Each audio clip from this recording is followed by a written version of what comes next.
بادشاہ یہ تخت و تاج کیا ہوتے ہیں، اس کی کوئی قیمت نہیں ہے۔ تو بادشاہ ہنس کے کہنے لگا اس فقیر کو باہر نکالو، اسے کیا پتا ہے کہ تخت و تاج کیا ہوتے ہیں، اس کی لذت کیا ہوتی ہے۔ جب خدام کھڑے ہوتے ہیں، استقبال کر رہے ہوتے ہیں، جب تخت پہ بیٹھے اور ساری رعایا نیچے بیٹھی ہوتی ہے، اس نے کہا نکالو فقیر کو، اس کو کیا پتا۔ بادشاہ ایک دن شکار کرنے گیا تو وہاں اس کا گھوڑا جو ہے وہ سرکش ہو گیا اور ایسی جگہ پہ لے گیا کہ جہاں نہ پانی تھا اور نہ کوئی اور چیز۔ بادشاہ وہاں ہانپ رہا ہے کہ وہی فقیر مشکیزہ ڈالے ہوئے گزرا اور آواز دے رہا ہے پانی لے لو، پانی لے لو۔ بادشاہ کی تو موت واقع ہونے والی تھی، آخری ہچکیاں تھی، تو اس نے آواز دی پانی۔ تو اس فقیر نے کہا کہ ہاں تمہارے پاس ہے کوئی قیمت پانی دینے کی؟ اس نے کہا میں بادشاہ ہوں اس ملک کا۔ اس نے کہا ہوتے ہوگے، مجھے غرض نہیں ہے، میں تو بیچتا ہوں پانی۔ اس نے کہا بابا میں بادشاہ ہوں، جو مانگو گے میں دوں گا، مجھے پانی دو، میں مر رہا ہوں۔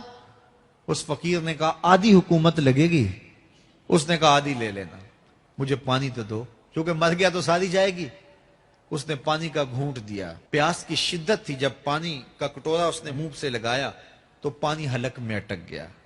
اب پھر دوبارہ مصیبت بن گئی۔ تو اس فقیر نے کہا کہ میں حکیم بھی ہوں، اگر کہو تو تمہارا علاج کر دوں۔ اس نے کہا ضرور کرو، لیکن اس نے کہا میں یوں ہی نہیں کروں گا، آدھی باقی حکومت بھی لگے گی، وہ بھی لکھ دو۔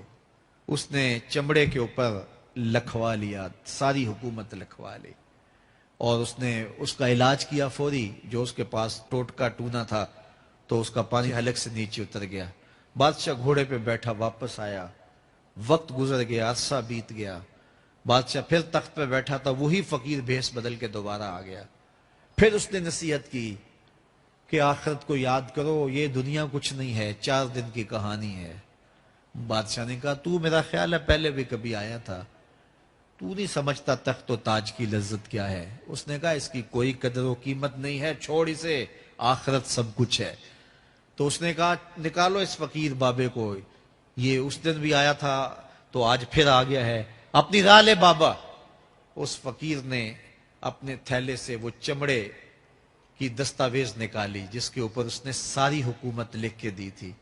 اس نے کہا بادشاہ یہ ہے تیری حکومت کی قیمت، صرف 2 گھونٹ پانی، جس پر تو نازاں ہے، جس پر تجھے فخر ہے، تو قبل اس سے سورج مغرب سے طلوع ہو جائے، توبہ کا دروازہ بند ہو جائے، سانسیں اٹک کے حلق تک آ جائیں، اور ہماری زندگی کا دفتر سمیٹ دیا جائے، اور پھر پچھتائیں ہائے جو چند لمحے ضائع کیے، ہائے جو زندگی برباد کی وہ کیوں برباد کی۔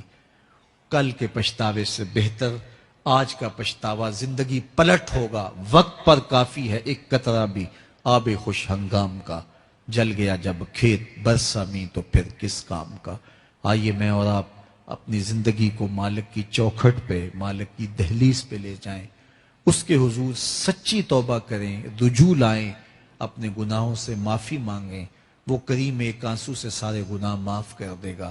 اپنی آخرت کی تیاری کریں، کاروبار دنیا بھی کریں، لیکن اصل ہماری زندگی آخرت کی زندگی ہے۔ صحابہ کو خندق کھودتے دیکھا تو پیار آیا تو یہی کہا اللہم ان العیش عیش الآخرہ، اے اللہ زندگی تو آخرت کی زندگی ہے، فاغفر للانصار والمہاجرہ، میرے انصار کو بھی بخش دے، میرے مہاجروں کو بھی بخش دے۔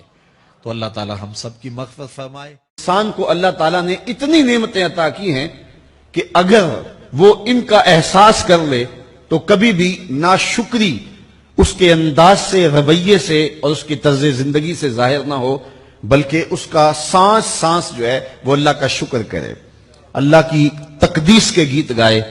لیکن یہ انسان ناشکرہ ہے۔ وَإِنَّهُ عَلَى ذَلِكَ لَشَهِيدٌ، اس پر اسے کوئی خارج سے گواہی کی ضرورت نہیں ہے، وہ خود اس پہ گواہ ہے، اسے خود پتا ہے کہ میں کتنا ناشکر۔ ذرا اندر اتر کے دیکھے تو اس نے کیا اس کی نعمتوں کا شکر ادا کیا ہے، اس کی کتنی بڑی نعمتیں ہیں حضرت انسان کو۔ انسان غور کرے، تدبر کرے۔ میں کئی دفعہ یہ بات بتا چکا ہوں، میرا ایک ملنے والا ہے، پیر بھائی ہے، تو اس کو مسئلہ کیا ہے کہ یہ جو منہ میں لعاب آتا ہے اس کی مقدار کم ہے۔ تو بنیادی طور پہ وہ لیکچرار ہے، تو اس نے روز جو ہے وہ طلباء کو لیکچر دینا ہوتا ہے تو 15 منٹ نہیں بول پاتا کہ منہ خشک ہو جاتا ہے. اب ہم نے کبھی اس کو نعمت سمجھا؟ یہ جو منہ میں لعاب آتا ہے ہم کہتے ہیں کہ یہ ایک مصیبت ہے, تھوکتے رہتے ہیں, لیکن اگر اس کی مقدار کم ہو تو زندگی اوکھی ہو جائے. یہ نظام انہضام پہ بھی اثر انداز ہوتا ہے, اور پھر اس کی بینائی بھی کمزور ہو گئی, ایک آنکھ کی بینائی تو بالکل ختم ہو گئی. مرض کیا ہے, مسئلہ کیا ہے, کون سی نعمت کم مل رہی ہے؟ پانی نہیں مل رہا, مل رہا ہے. آکسیجن نہیں مل رہی ہے. گردش خون جاری ہے. کمی کیا ہوئی؟ کبھی سوچا بھی نہیں ہم نے. لعاب کی مقدار ضرورت سے کم ہے تو زندگی مشکل ہو گئی. انسان یہ لعاب جس کی اہمیت تیری نظر میں کوئی نہیں, یہ کم ہو تو پھر زندگی عذاب بن جائے. تو اللہ نے جو تجھے نعمتیں دی ہیں اگر وہ نہ ہوں تو پھر بتا زندگی کیسے گزرے. تو انسان کو اتنی نعمتیں دی ہیں اللہ نے, اتنا کچھ عطا کیا ہے. اوناسس نامی دنیا کا امیر ترین شخص تھا, اس کی آنکھوں کے پپوٹے کام کرنا چھوڑ گئے. یہ آٹومیٹک سسٹم رب نے لگایا ہوا ہے, ادھر سے تنکا اڑا, ادھر آنکھ بند ہو گئی. اب ڈاکٹر سلوشن ٹیپ لگا کے اس کی آنکھ کھولتا تھا اور جب سوتا تھا تو ٹیپ لگا کے بند کر دیتا تھا. کسی نے اس سے پوچھا کہ زندگی کی سب سے بڑی آرزو, کہا کاش اپنی آنکھیں اپنی مرضی سے کھول سکوں. کہا اس کے لیے کوئی قیمت پیسے دینے پڑے تو کتنے دے گا؟ کہا ساری دولت لگا دوں گا. کبھی ہمیں یہ احساس ہوا؟ بہت سارے لوگوں کو آج پتا چلا ہوگا یہ بھی ایک سسٹم ہے, ایسا ہے رب نے قدرتی لگایا ہوا ہے, اس پر کوئی بل ہی نہیں کبھی آیا. آپ 3 مہینے بل نہ دے تو وابڈا والے میٹر کاٹ دیتے ہیں کہ نہیں, بجلی کاٹ دیتے ہیں, سوئی گیس والے کنیکشن کاٹ دیتے ہیں, لیکن ساری زندگی رب کو سجدہ نہ کرو. اس نے کبھی سورج کو نہیں کہا کہ اس نافرمان کے گھر تیری روشنی نہیں جانی چاہیے. اس نے کبھی چاند کو نہیں کہا کہ تیری چاندنی اس کے آنگن میں نہیں جانی چاہیے. جس طرح با یزید کے گھر میں سورج کی کرنیں جاتی ہیں, اس نافرمان کے گھر میں بھی ایسے ہی جاتی ہیں. تو انسان کو اللہ نے بڑا کچھ دیا, لیکن یہ اس کے باوجود ناسپاس ہے, ناشکر گزار ہے. تو کہا اس کے لیے کوئی اس کو خارج سے دلیل لینی چاہیے. انسان اگر اپنے پہ غور کرے تو انسان کے اندر ہی سب کچھ ہے. میں کہاں کھڑا ہوں مجھے پتا ہے, آپ کہاں کھڑے ہیں آپ کو پتا ہے. یہاں میں واز کر رہا ہوں, تلقین کر رہا ہوں, نصیحت کر رہا ہوں, آپ کی نظروں میں بہت اچھا ہوں گا. میں اچھا ہوں یا نہیں ہوں میں اچھی طرح جانتا ہوں. آپ میری نظروں میں بہت اچھے ہیں, آپ اچھے ہیں یا نہیں ہیں یہ آپ اپنے سے پوچھیں, آپ اچھی طرح جانتے ہیں. انسان اپنی حقیقت سے خود آگاہ ہے کہ وہ کس جگہ کھڑا ہے, وہ جانتا ہے. وَإِنَّهُ عَلَىٰ ذَلِكَ لَشَهِيدٌ. اسے خارج سے کوئی دلیل نہیں چاہیے. آج وقت ہے اپنا رب سے جوڑ لیں. اس کی رحمتوں کے دروازے کھلے ہوئے, اس کی کرم نوازیوں کا می برس رہا ہے. یہ موسم نور ہے نا, ایک نیکی کرو 70 نیکیوں کا ثواب ملتا.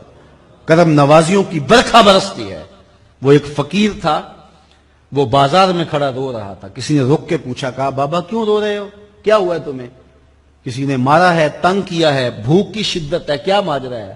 کہا نہ بابا یہ میرے مسئلے نہیں ہیں. کہا پھر کیوں کھڑے ہو؟ وہ مجذوب تھا. کہنے لگا میرا پروگرام بنا کہ بندوں کی اور رب کی صلح کروا دوں.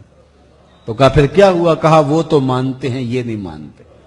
وہ تو کہتا ہے لے آئے نے میری دہلیز پہ, ایک آنسو سے سارے گناہ معاف کر دوں, لیکن یہ میری سنتے ہی نہیں ہے. ایسا پیار ہو گیا دنیا سے, میری بات ہی نہیں سمجھتے. میں انہیں سمجھاتا ہوں, آگے سے مجھے پتھر مارتے ہیں. میں ان کی خیر کے لیے ان کو کہانی سنا رہا ہوں, میاں یہ دنیا عارضی ہے, لیکن یہ مجھے گھور گھور کے دیکھتے ہیں. مجھے ان کی عقل پہ رونا آ رہا ہے. وہ کہتا ہے لے آ میری چوکھٹ پہ, ابھی معاف کر دوں گا, ایک آنسو سے سارے گناہ دھو ڈالوں گا, سمندر کی جھاگ کے برابر بھی گناہ ہیں تو مٹا ڈالوں گا. لیکن یہ سمجھتے نہیں ہیں. خیر وہ چلا گیا. اگلے دن گیا تو قبرستان کے قریب سے گزرا تو وہ فقیر وہاں کھڑا رو رہا تھا. تو وہ پھر رو گیا. کہا بابا عجیب کہانی ہے تیری, بازاروں میں بھی روتا ہے اور قبرستانوں میں بھی روتا ہے, آج کیا مسئلہ ہے؟ کہا آج بھی میرا کل والا ہی مسئلہ ہے. کہا آج کیا مسئلہ ہے؟ کہا آج میں ادھر آیا تھا کہ ان کی اور رب کی صلح کروا دوں. تو کہا آج پھر کیا بنا؟ کہا آج یہ مانتے ہیں وہ نہیں مانتا. تو قبل اس سے کہ وہ وقت آئے کہ پھر وہ نہ مانے, آج لے ان کی پناہ, آج مدد مانگ ان سے, کل قیامت کو نہ مانیں گے اگر مان گیا. تو یہ تھوڑا وقت ہے زندگی کا, اس زندگی کو غنیمت سمجھے. آفاق کے ہر ہر گوشے میں قرآن سنا کر دم لینا، اب رکنا نہیں، اب تھمنا نہیں، فردوس میں جا کر دم لینا، آفاق کے ہر ہر گوشے میں قرآن سنا کر دم لینا، اب رکنا نہیں، اب تھمنا